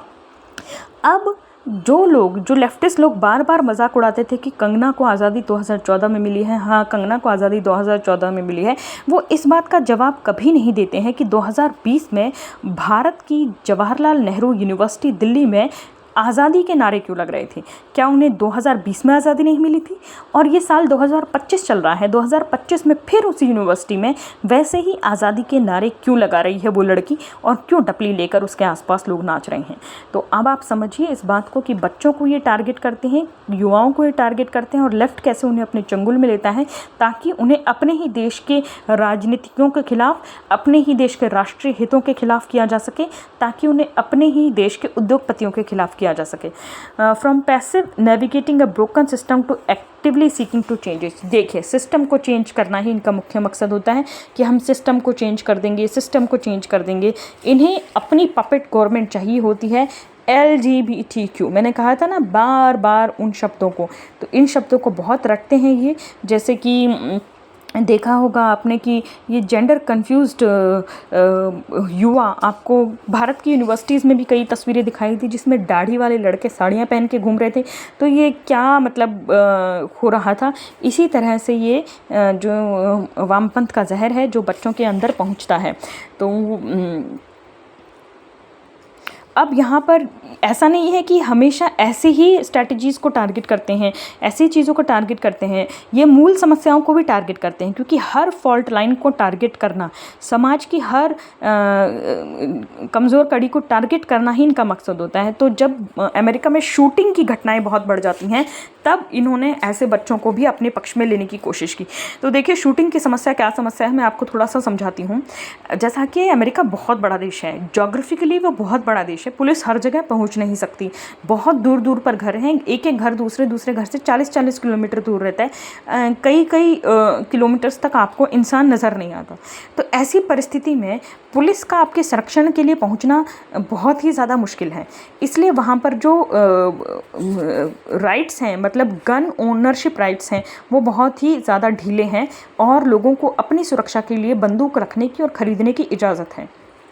लेकिन इससे क्या होता है, क्योंकि ये जो लेफ्टिस्ट हैं ये बार बार बच्चों को टारगेट करते हैं और बच्चों में बहुत तरह की मानसिक बीमारियां भी हो जाती हैं, और बच्चों को जेंडर कन्फ्यूज्ड बच्चे हैं या इंसेल्स ग्रुप हो जाते हैं, इन्हें लगता है कि लड़कियां भाव नहीं दे रही, या और किसी तरह की मानसिक बीमारी से पीड़ित बच्चे, क्या होता है कि स्कूलों में ऐसी बंदूक लेके चले आ जाते हैं और कई बार स्कूल शूटिंग, मतलब स्कूलों में गोलीबारी हो जाती है और उसमें काफ़ी बच्चे मारे जाते हैं। अब ये जो है लेफ्टिस्ट आइडियोलॉजी वाले उन बच्चों के साथ पक्ष में हैं जो कहते हैं कि अमेरिका में बंदूक नेवर अगेन, मतलब दोबारा ऐसा नहीं होना चाहिए, और बंदूक पर के विरोध में कानून लाना चाहिए कि बंदूक हर किसी को ईज़िली प्रोवाइडेड ना हो। लेकिन सरकार ऐसा इसलिए नहीं करती, इसके दो कारण हैं। अमेरिका की सरकार बंदूकों पर प्रतिबंध इसलिए नहीं लगाती क्योंकि वो मानती है कि उसके पास इतनी पुलिस नहीं है, और क्योंकि अमेरिका का फैलाव बहुत ज़्यादा है, बहुत ज़्यादा बड़ी जोग्राफिकल जगह है, तो वहाँ पर वो बंदूकधारी पुलिसकर्मियों को भेज सके किसी आपात स्थिति में। अगर किसी गुंडे बदमाश ने, किसी बुरे इंसान ने अगर हमला किया, तो इसलिए वो बंदूकों का लाइसेंस आसानी से देती है, बंदूक खरीदने की आज़ादी आसानी से देती है। अब इसके लिए स्कूलों में चेकिंग की अच्छी व्यवस्था होनी चाहिए या कुछ और उपाय निकालना चाहिए। दूसरा, क्यों नहीं देती है सरकार ऐसा, क्यों बंदूकों पर रोक नहीं लगाती, गन कंट्रोल लॉज क्यों नहीं लाती? क्योंकि बहुत लंबे समय से अमेरिका में जो गन है वो फ्रीली अवेलेबल हैं, मतलब बहुत आसानी से उपलब्ध हैं, और इससे बहुत ज़्यादा इंडस्ट्रीज़ भी प्रभावित होंगी, मतलब जो बंदूक बनाने वाली कंपनियां हैं वो भी इससे प्रभावित होंगी। तो जैसे हमारे यहाँ पर लोकल स्टोर्स में चीज़ें मिल जाती हैं, वैसे वहाँ पर गन वगैरह चीज़ें मिल जाती हैं।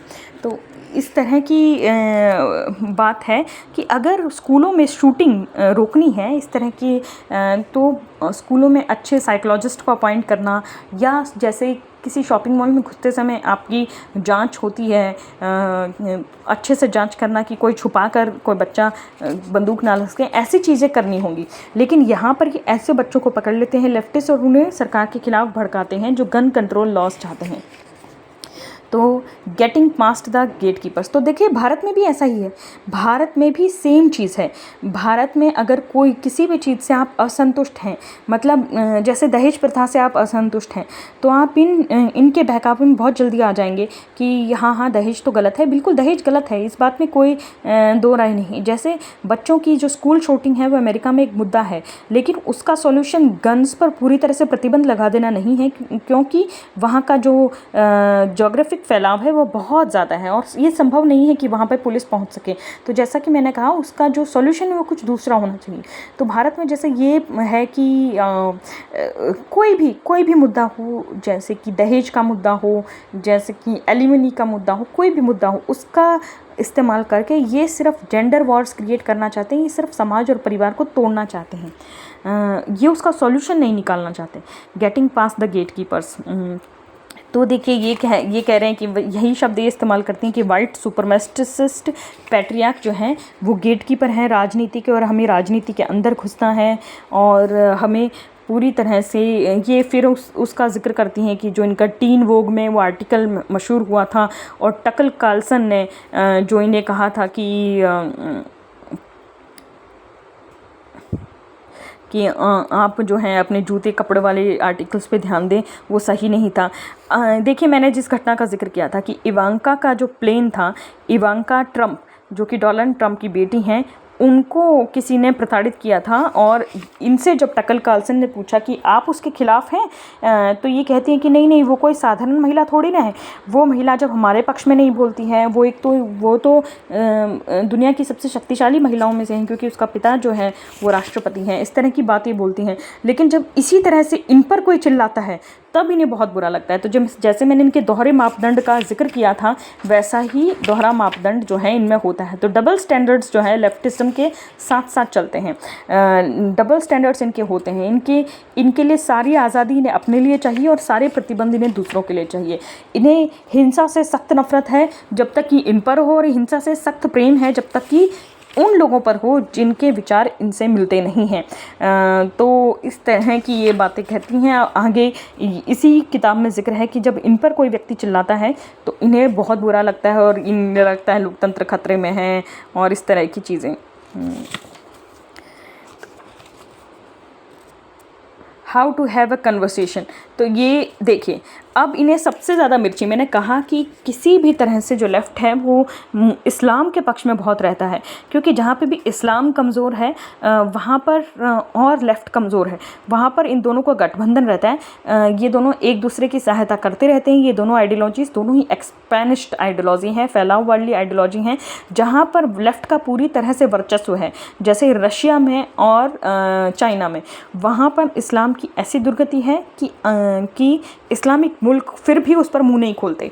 वहाँ पर जो है मोहम्मद नाम रखने की इजाज़त नहीं है, चाइना में रोज़े रखने की इजाज़त नहीं है, और भी बहुत सारे प्रतिबंध हैं इन पर। और किसी भी तरह से ये जो की आदत होती है दंगा फसाद करने की, उसकी इजाज़त तो बिल्कुल नहीं है। लेकिन किसी भी लेफ्टिस्ट को आपने चाइना के अगेंस्ट बोलता हुआ कुछ नहीं देखा होगा, जबकि वहाँ पर इस्लाम की और मुसलमानों की काफ़ी ज़्यादा बेहुरमती है, दुर्गति है। और आपने भारत में देखा होगा कि मैंने एक लेफ्टिस्ट को सुना था, एक इंटरव्यू दे रहा था वो, और उसने एक मुस्लिम पत्रकार के सामने कहा कि हम भारत में तो सिर्फ मुसलमान चाहते हैं कि हमें जीने दिया जाए। तो जैसे कि भारत में जो 25-30 करोड़ मुसलमान हैं उनको जीने नहीं दिया जा रहा, उन सबको क्या फांसी दे दी जा रही है, क्या किया जा रहा है। जैसे आइल ऑफ मोहम्मद का आपने देखा होगा कि वो जो ड्रामा शुरू हुआ, पहली बात तो ये है कि मूर्ति पूजा या किसी भी मूर्त रूप में पूजन करना है तो इनके मज़हब का हिस्सा नहीं है। पर ये लेफ्टिस्ट आइडियोलॉजी पर चलते हुए जानबूझ के पोस्टरबाजी करते हैं, जानबूझ के जगह जगह पोस्टर लगाते हैं ताकि उन पोस्टरों पे किसी का पैर पड़े या कोई उसे फाड़ दे या कहीं से फट जाए तो वो दंगा कर सकें कि ब्लास्फेमी हो गई या ईश निंदा हो गई। तो इस तरह से, लेकिन जहाँ पर ये दोनों कमज़ोर होते हैं वहाँ एक दूसरे की बाह थामे रहते हैं। तो अमेरिका में राष्ट्रपति ट्रंप जब पहली बार जीतते हैं तो उन्होंने आते ही 7 मुसलमान देशों से यात्रा करने पर प्रतिबंध लगा दिया। तो देखिए यात्रा करने पर प्रतिबंध लगाया है तो कोई वजह होगी, उन देशों से यात्रा, कोई टेररिज्म का खतरा होगा, कुछ वजह होगी जो प्रतिबंध लगाया है। लेकिन ये जो है कि इस्लाम मुसलमानों को परेशान किया जा रहा है, उनको ये किया किया जा रहा है, इस तरह से ये लिबरल बायस इनमें रहता है। इस महिला को इसके पिताजी ने भी कहा कि तुम अपना लिबरल बायस हमेशा लेकर मत आया करो। तो ये अपने पिता पर भड़क गई और कई महीनों तक उनसे बात नहीं की इसने। और फिर उसके बाद जब इसने धीरे धीरे बात करनी शुरू की तो इसने अपने पिता से कहा कि मुझे अपने राजनीतिक विचार रखे बिना चैन नहीं है, और मैं आपकी बेटी हूँ, मैं आपके विचार बदलना नहीं चाहती, लेकिन आपको मेरे राजनीतिक विचार सुनने चाहिए। तो जब इसने धीरे धीरे अपने मम्मी पापा को अपनी तरह से मैनिपुलेट कर लिया पूरी तरह से, और वो बिल्कुल वैसा ही सोचने लगे जैसा कि ये सोचती है, तब जाके इसे चैन मिला। और जो ये खुद कह रही थी पहले कि मैं मैनिपुलेट नहीं करूँगी, इसने अपने पेरेंट्स को बिल्कुल मैनिपुलेट किया और बार बार ट्रंप की बुराई कर करके उनको जो है राइटिस्ट पार्टी के अगेंस्ट किया, ट्रंप के अगेंस्ट किया। तो पावर ऑफ ट्रूथ, तो सच्चाई की ताकत, तो इन्हें हमेशा अपनी बात ही सच्ची लगती है। तो difference in speech and action, देखिए इसे पढ़ते हुए मैंने लिखा भी है कि इन लोगों की कथनी और करनी में बहुत फ़र्क होता है। तो इस तरह से पूरी तरह से पहले देखिए ये महिला क्या कहती थी अपने माता पिता को कि आपको मेरे विचार सिर्फ सुनने चाहिए। जब वो इसके विचार सुन लेते हैं तो इसको लिबरल बायस नाम के शब्द से बहुत चिढ़ हुई थी। जब इसके पापा ने कहा था कि आप लिबरल बायस मतलब तुम एक तरफ बायस रहती हो अपने, तो इसको बहुत चिढ़ हुई थी। लेकिन जब इसके पापा इसके पक्ष में प्रभावित हो गए तो एक दिन वो एक अखबार पढ़ने के बारे में कहते थे कि ये वाला न्यूज़पेपर पढ़ना चाहिए, वो वाला पढ़ना चाहिए। ऐसे ही इसकी राय देने लगे। तो कहने लगी कि नहीं वो वाला न्यूज़पेपर मत पढ़ो, वो तो पूरी तरह से राइटिस्ट है।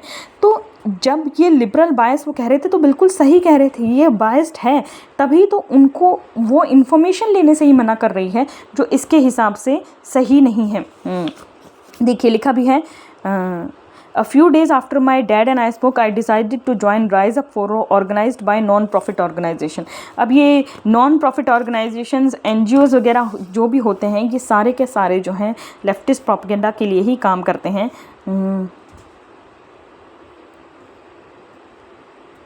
हाँ देखिए, ये अपने पिता को वाशिंगटन एग्जामिनर ये वाला जो चीज़ है ये पढ़ने से मना करती है, क्योंकि ये कहती है कि वो जो उनकी स्टोरीज़ होती हैं वो कवर करते हैं, वो राइट विंग बायस से ओतप्रोत होती हैं। तो अपने पिता को ये एक राइट विंग न्यूज़पेपर पढ़ने से मना कर रही है क्योंकि उसमें राइट विंग बायस है, यानी वो राइट विंग के पक्ष में झुका हुआ है। लेकिन खुद इसको उस बात पर बहुत तकलीफ़ हो गई थी जब इसके पिता ने इसे लिबरल बायस कहा था, और इसने गुस्से में उनसे महीनों तक बात नहीं की थी। तो देखिए इसके पिता जब बिल्कुल इसके उस झुकाव में आ जाते हैं, कहते हैं I am sorry he said, I will take them off my list, मैं क्षमा चाहता हूँ, मैं उसे नहीं पढ़ूंगा, यानी मैं उसे अपनी लिस्ट से ही निकाल दूंगा। तो तब इसको जाके संतोष मिलता है। तो किस तरह से इनकी कथनी और कंथनी में अंतर होता है। जब भी कोई इनके विचार के विरुद्ध होता है तो ये भड़क जाते हैं और कहते हैं कि आपने कह कैसे दिया कि हम बायस्ड हैं, हम लिबरल बायस हैं। लेकिन जैसे और फिर ये भी कहते हैं कि नहीं हम आपको मैनिपुलेट करने की कोशिश नहीं करेंगे। इस औरत ने तो ऐसा अपने पेरेंट्स के साथ किया कि हम आपको मैनिपुलेट करने की कोशिश नहीं करेंगे। उन्हें मैनिपुलेट किया, उन्हें ब्रेन वॉश किया, और वो थोड़ा भी अगर राइट विंग की विचारधारा वाले न्यूज़पेपर को पढ़ना चाहते हैं तो उन्हें मना कर देती कि नहीं तुम ऐसा मत करो, और उन्हें इस तरह का बना देती कि हर चीज़, हर अपना राजनीतिक विचार इस लड़की से डिस्कस करने लगे। क्योंकि पहले उस घर में ये था कि राजनीतिक विचार डिस्कस नहीं कर सकते। बाद में लॉरेन डुका ने कहा कि मेरी तो पर्सनैलिटी ही राजनीति के बारे में बात करना है और आपको राजनीति के बारे में बात करना होगा, मैं आपके राजनीतिक विचार बदलने की चेष्टा नहीं करूँगी। लेकिन यह महिला उनके विचार बहुत बुरी तरह से प्रभावित करती है और लगभग बदल ही देती है, और उनको ऐसे पब्लिकेशन भी पढ़ने से मना करती है जो कि इसके विचारों से अलाइन नहीं करते हों, क्योंकि वो राइट विंग बायस हैं। देखिए सेम होता है इस्लाम के साथ।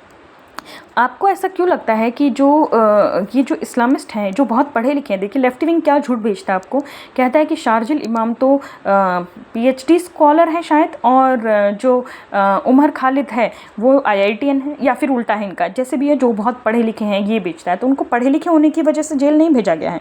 वो जो शारजिल इमाम है वो तो स्पष्ट तौर पर भारत के एक बड़े हिस्से को, नॉर्थ ईस्ट में पड़ने वाले सभी 7 राज्यों को शेष भारत से काटने की बात कर रहा था। भारत का जो चिकन नेक है, जो 22 किलोमीटर चौड़ा एरिया है, उस पर मलबा डाल के, उस पर मुसलमानों की भीड़ को खड़ा करके वो काटने की बात कर रहा था। जो उमर खालिद है उसके स्पष्ट तौर पर बयान है कि वो कश्मीर को भारत का हिस्सा ही नहीं मानता। इन्होंने बार बार भड़काऊ बयान दिए, आज़ादी के नारे लगवाए और दिल्ली में दंगा उकसाया, और मुसलमानों के उस दंगे में 53 लोगों की जान गई थी और उन 53 लोगों में प्रमुख हिंदू जिनकी जान गई थी, एक थे कांस्टेबल रतन लाल। इस व्यक्ति को जो है मुसलमान औरतों की भीड़ ने खींच कर लिंच करके मार दिया था। एक थे अंकित सक्सेना, ये इंटेलिजेंस ब्यूरो के इंस्पेक्टर थे और इनकी लाश एक गंदे नाले से मिली थी। तो ये तो कुछ प्रमुख घटनाएं हैं। इसके अलावा ऐसा नहीं है कि इसमें मुस्लिम नहीं मारे गए थे, जो दंगा करते हैं वो भी मारे जाते हैं, तो वो भी इस हिंसा में मारे गए थे। इस हिंसा के इन 53 लोगों की जान के जिम्मेदार यही पढ़े लिखे लोग थे जो वो दंगा भड़काना चाहते थे, वो भी CAA प्रोटेस्ट के नाम पर। NTCA सिटीजनशिप अमेंडमेंट एक्ट का भारत के रहने वाले मुसलमानों से कुछ लेना देना नहीं था। ये कानून आया था जो कि पहले से ही एक कानून था। जवाहरलाल नेहरू ने पैक्ट किया था, समझौता किया था लियाकत जी के साथ, और ये समझौता ये था कि भारत की जो बहुसंख्यक आबादी है वो क्योंकि पाकिस्तान में जाकर अल्पसंख्यक हो जाती है, तो अगर उन पर कोई अत्याचार होता है तो वो भारत में नागरिकता ले सकते हैं। तो इस एक्ट में, CAA एक्ट में सिर्फ उसकी डेट बदली गई थी कि वो 2014 तक जो आ गए हैं हिंदू शरणार्थी उनको नागरिकता दी जाएगी। इसका भारतीय मुसलमानों से कुछ लेना देना था भी नहीं, लेकिन सच्चाई से लेफ्टिस्टों का कुछ लेना देना नहीं होता है। लेफ्टिस्ट्स को जब दंगा करवाना होता है तो वो मुसलमानों के साथ मिलकर किसी भी ऐसे देश में दंगा ज़रूर करवाना चाहते हैं जहाँ पर ना तो लेफ्ट पार्टी शासन में है, ना इस्लाम वहाँ पर बहुत मजबूत है। तो इस तरह की चीज़ें ये करते हैं, पूरी तरह से बायस्ड रहते हैं। ये इनकी बातें बहुत अच्छी होती हैं, सोशल जस्टिस, फेमिनिज्म, कास्टिज़म, इस तरह की बातें करते हैं, लेकिन धरातल पर इनके कारनामे बड़े ही काले होते हैं।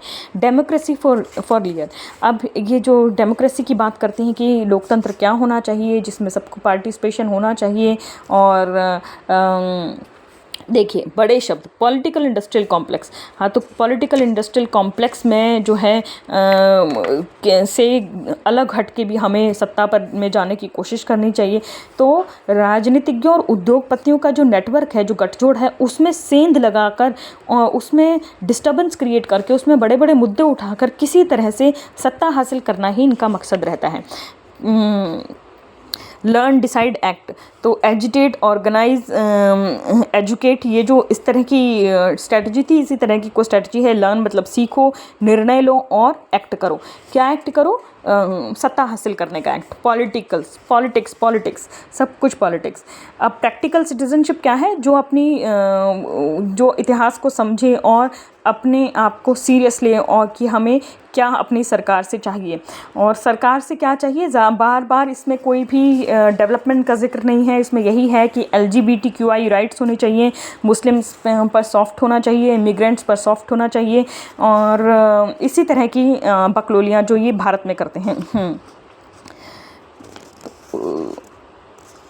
तो देखिए, ये अगर मशहूर हो जाए किसी एक बात से तो उसका पीछा ही नहीं छोड़ते हैं। तो इस लड़की ने तो पूरी किताब ही इस बात पर लिख डाली कि इसका एक आर्टिकल फेमस हो गया था। तो आपको पता होगा कि लेफ्टिस्ट कोई चीज़ छोड़ते नहीं है, अगर ज़रा सा भी वो किसी बात को लेकर फेमस हो जाए, लाइमलाइट में आ जाए, तो उसके पीछे पड़ जाते हैं और उसी पर अपनी पूरी पर्सनैलिटी को क्रिएट कर देते हैं। तो आपको पता होगा कि रेंटिंग गोला पाव पाव नाम वाले वीडियो के साथ फेमस हुई थी, और उसका जिक्र एक दूसरा लेफ्टिस्ट वरुण ग्रोवर अपने एक स्टैंड अप में भी करता है। तो आपको पता है जो वो पापाओ वाली बात थी वो इन्होंने इस तरह से फैलाई कि राइटिस्ट लोग भी उनके बहकावे में आ गए, लेकिन वो सच थी। मोदी जी ने दोनों राष्ट्रों से बात करके सुरक्षित रूप से भारतीय छात्रों को और भारत के साथ साथ पड़ोसी देशों के, यहाँ तक कि पाकिस्तान के छात्रों को भी उस कन्फ्लिक्ट जोन से निकाला था। और ये भारत की परंपरा रही है, भारत ने ऐसे बहुत सारे कारनामे किए हैं जब अपने फंसे हुए नागरिकों को निकाला है। तो एयरलिफ्ट नाम की एक फिल्म आपने देखी होगी, उस वक्त तो बीजेपी की सरकार भी नहीं थी। एयरलिफ्ट में भारत के जो यात्री जहाज हैं, जो यात्री वायुयान हैं, इनको भेजकर जब कतर में जो लड़ाई शुरू हो गई थी, जो मुस्लिम कंट्रीज़, अरब नेशंस जो इनमें हमेशा ही कन्फ्लिक्ट रहता है, आपस में लड़ती हैं, तब इनको 1980s में जब निकाला गया था, उस पर एयरलिफ्ट वाली स्टोरी बेस्ड है। तो वो भी दुनिया का सबसे बड़ा रेस्क्यू ऑपरेशन था। तो जो भारत के जो जज्बा है, जो हमारा संवेदना है एक दूसरे के प्रति, किसी भी एयरलाइन के, किसी भी यात्री जहाज़ के पायलट को आप मजबूर नहीं कर सकते कि वो कॉन्फ्लिक्ट एरिया में जाए, लेकिन केवल राष्ट्र की पुकार पर उस फिल्म में दिखाया गया है कि केवल राष्ट्र की भावना पर कि हाँ अपने लोग हैं, अपने लोग फंसे हुए हैं, एयरलाइन के पायलट मान जाते हैं, क्योंकि किसी भी फाइटर प्लेन में तो बिठाकर लाए नहीं जा सकते थे इतने लोग, एयरलाइन के पायलट मान जाते हैं और कन्फ्लिक्ट एरिया में जाके कतर से अपने देश के नागरिकों को निकाल के लाते हैं। और उसमें जिक्र भी है कि जब बच्चा रोता है तो माँ की याद आती है। तो जब भी विदेशों में जूता लात पड़ती है तो लोगों को इंडिया तो याद आ ही जाता है। और ये मैं इंसल्ट के तौर पर नहीं कह रही हूँ, जूता लात किसी भी वजह से हो सकता है, युद्ध हो या वहाँ के लोग अचानक से बहुत रेसिस्ट हो जाएं, जिससे अभी ज़्यादा से ज़्यादा होते जा रहे हैं, कुछ इलीगल इमिग्रेंट्स की वजह से, कुछ मुस्लिम इमिग्रेंट्स के बढ़ते हुए क्राइम रेट की वजह से, जो ब्राउन हैं, जो इंडियंस हैं, जो हिंदूज़ हैं, वो भी गेहूं के साथ घुन की तरह पिसे जा रहे हैं और विदेशों में रेसिज्म बहुत बढ़ गया है। तो ऐसे में तो कौन मिलता है, ऐसे में अपने देश की याद आती है। तो देखिए वही चीज़ दोहराना, तो ये मशहूर हुई थी गैस लाइटिंग वाला आर्टिकल लिख के। तो ये गैस लाइटिंग वाली आर्टिकल का ही जिक्र करती हैं कि जर्नलिज़्म एक टूल है, एक हथियार है, जिससे हमें कंसेंसस फिल करनी है और पूरी तरह से जो है हमें सत्ता पर एक तरह से कब्ज़ा करने वाली बात है, पॉलिटिकल विचार बनाना है। तो ये बच्चों को किस लिए टारगेट करते हैं, ताकि उनका पॉलिटिकल विचार एक तरह से पक्का कर दें कि वो एक ही पक्ष में सोचते चले जाएं।